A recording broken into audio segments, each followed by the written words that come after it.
பாகிஸ்தான் நாடு நெத்தன்யாவுக்கு எதிரான ஒரு மிகப்பெரிய வலுவான நிலைப்பாட்டை எடுக்க போவதாக எடுத்துக்கோ. அதற்காக எல்லா விஷயங்களும் வெளியே வந்துட்டு செய்தி வந்தாச்சு.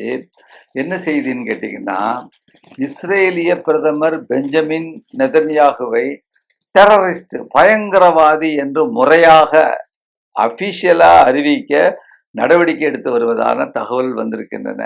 இப்படி அவர்கள் எடுத்தார்கள் என்று சொன்னால், இந்த நடவடிக்கை ஒரு வெளிநாட்டு அரசாங்கம் நெத்தன்யாவுக்கு இஸ்ரேலுக்கு எதிராக எடுக்கக்கூடிய மிக வலுவான அரசியல் நடவடிக்கைகளில் ஒன்றாகும் அப்படின்னு சொல்லிட்டு, இது ராஜதந்திர ரீதியாக டிப்ளமேட்டிக் சைடில் மிகப்பெரிய குறிப்பிட்ட பதட்டத்தை ஏற்படுத்தி கொண்டிருக்கிறது அப்படிங்கிற ஒரு செய்தி.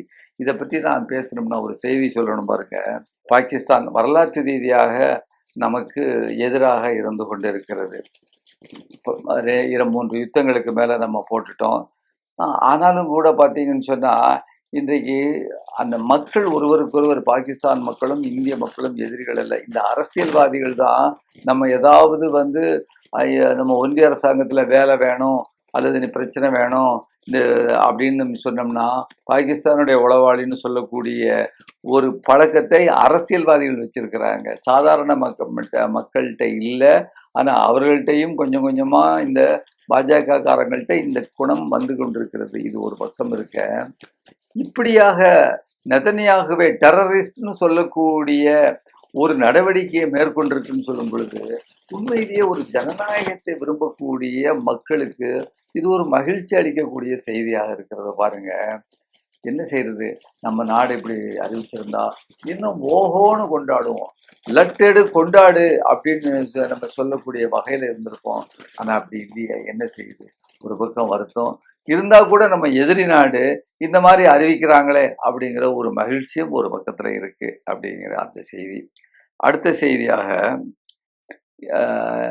ஈரான் அதை பற்றி ஒரு செய்தி.